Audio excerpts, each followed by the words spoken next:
Hi, I'm Liz from Project Zero. I'm one of the directors from Out of Eden Learn. This is... Hi, I'm Vincent. I'm working as a research assistant on project. And I'm Shay, the project coordinator. Great. Well, thanks for watching this.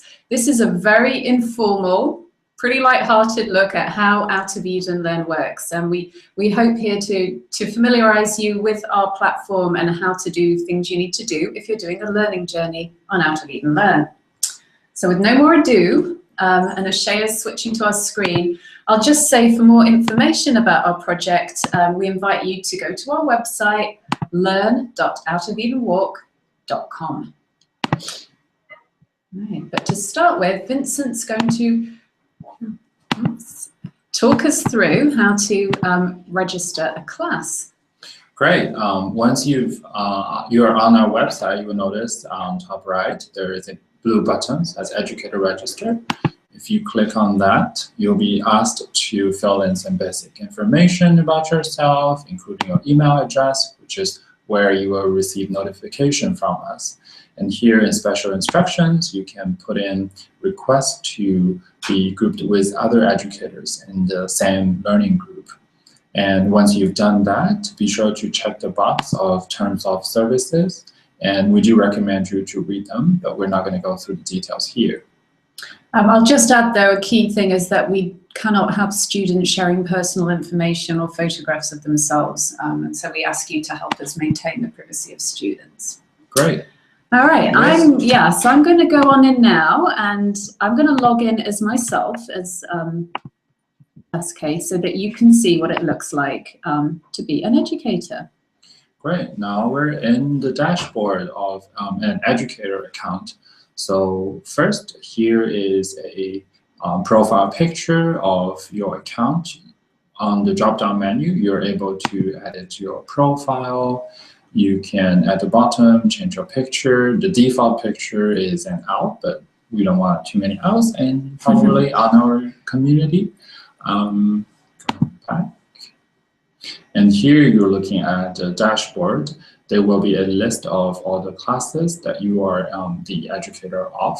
So you will see the class name, the join code, which is very important because students and other educators will need this code to join the class. And you will see the number of students and the parties that this class belongs to. Now here is the status column. Once you've clicked on add a class, the class will appear on this list, but the status will be pending. That is because we'll need to confirm your participation through a confirmation survey. And once we've confirmed your class and add you to a walking party, you will be able to launch this class. Now, mind you that launch here actually just means to enter this class. All right, I'll just, to make sure that everybody's clear, a walking party is what we call a group of classes that we have put together. We always group students according to age, approximately, but then we try and make a walking party as diverse as possible by putting in students from different parts of the world together and from different types of schools and settings. Okay. I'll also just note here where it says parties.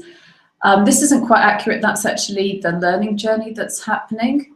If your class has completed the first learning journey, we have a new button here, which you will click to add to get them signed up for another curriculum.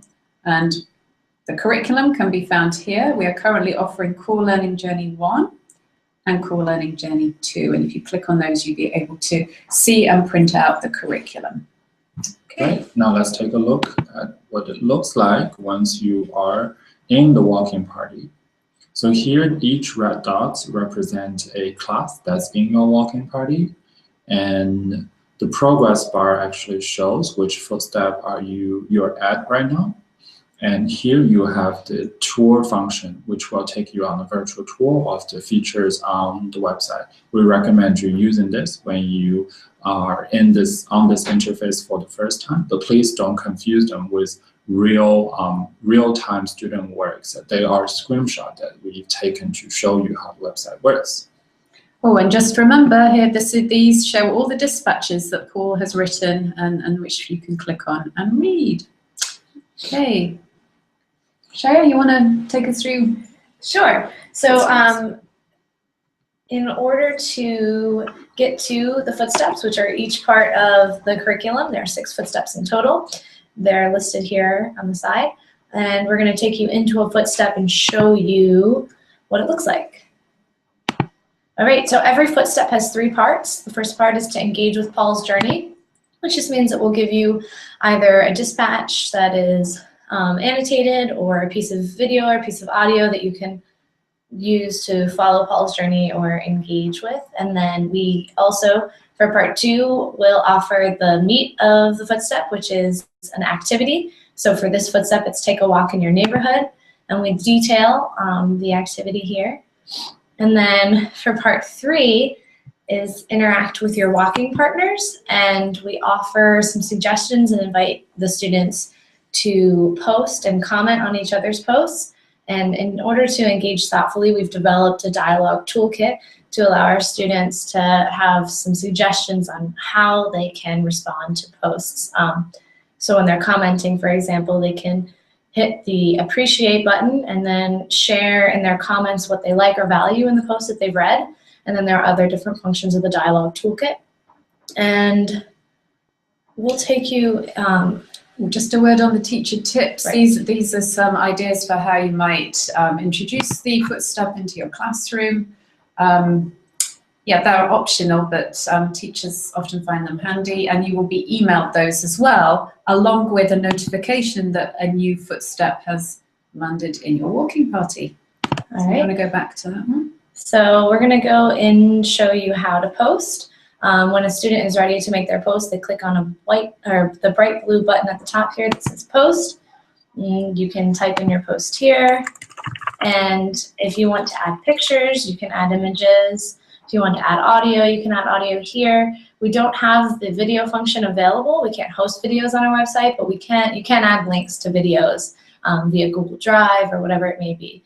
And then if you want to insert a link, you use this function. And you can also preview your post by clicking preview. When you're finished, because we don't have an automatic save option, make sure you save your work. We also do recommend that students save their work separately in a Word document. Maybe the teacher or the educator for the classroom can save a Word document of all the students' work as an archive, just in case. Yeah. Our work is, once a piece of work's been saved on a website, it is secure. The problem arises if you have an interruption to your internet connection whilst the students are in the middle of creating that post. Yeah, so we're just going to click on a post here. This looks like a nice picture, and show you how students comment on posts. So down here, you can type in your comment and use any one of the dialogue toolkit functions and post it here. Okay.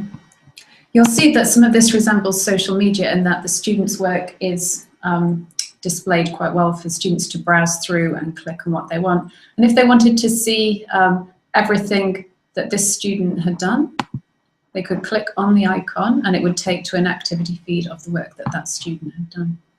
And then just really quickly, I want to show you where you can find more information on the dialogue toolkit as a whole on our website. So if you go home, click on Educator Resources and Forum, and then go down and click on Resources from Project Zero, go down and click on Dialogue Toolkit Printable Handout. Click here, and we have all of the details of our dialogue toolkit, as well as some other ways that you can get students to engage with one another online. Great. And while we're here, Liz, do you want to go over the community guidelines? Sure. Now, these are going to be displayed a lot more prominently than they currently are. We're going to have new tabs built in the next few days. We have a video that outlines the community guidelines, which features extracts from a Google Plus Hangout on that topic. And then a document here, Keeping Out of Eden Learn a Safe and Respectful Place, which we would love you to share with your students ahead of starting out. We've put a lot of work into this, what we think are simple, clear guidelines for allowing students to be authentic and to exchange viewpoints, but at the same time, being mindful of who will be reading it and how other students might read comments. So we invite you to take a look at that. Okay. And while we are in the Educator Forum, if let's go back to the forum and resources. One more. Oh, you want to go back? Back at forum and resources to the top menu. Yes, so I would like to draw your attention to this sub-forum on the top, which is an exclusive space for educators who are in the same walking party as you are.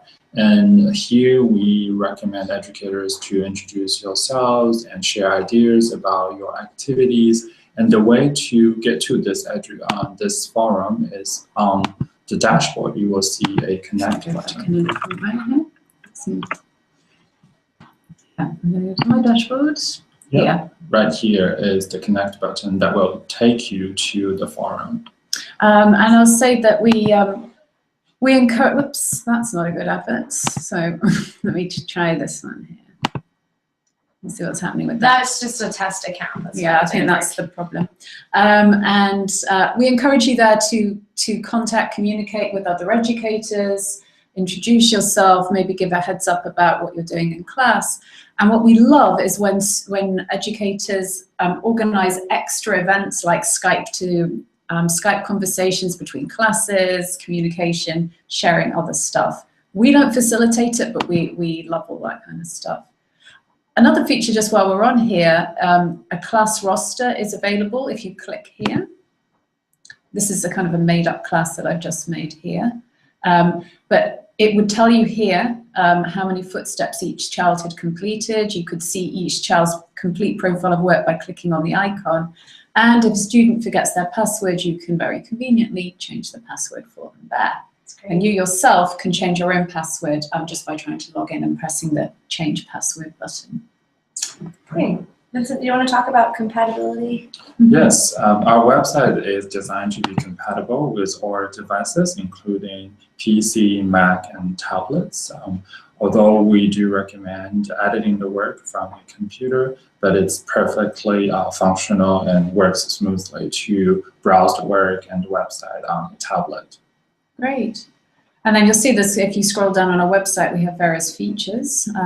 Just point your attention to our blog, which we encourage you to read, where we share our thinking, we have guest bloggers and examples of student work. Oh, and also, please be sure to follow us on social media. We're very active on Facebook, Twitter, and Instagram. And on Instagram is where we post student work examples. Or maybe just click on that to show you. This we did by popular demand when we realized a lot of students these days follow Instagram, and we like to feature examples of student work from all over the world. Yeah, good. Okay, I think the one thing we didn't mention is how to flag or delete a comment, so we'll just close by that maybe. Sure. If you see something that's really doesn't look good and it's not one of your students, email us, flag the comment, and we will deal with it. I just want to emphasize that this is incredibly rare that we have to deal with anything. I think Shaya is trying to show you how to do that. So there it is, the flag comment there. And students, you can get students to delete their own post if it's one of your students. Again, we're finding that this very rarely needs to happen, but for your reassurance, we do have that functionality built in. Great. So shall we say goodbye to our audience? Yeah, we'll just flick back to our screen to say goodbye to you. Thank you for listening. Any other questions, do not hesitate to be in touch. Also, tomorrow we will be available online to answer questions live. We'll post the details underneath this, and also next Monday. Yeah. Okay, great. Thanks so much, and we hope to see you on Out of Eden Learn. Bye-bye.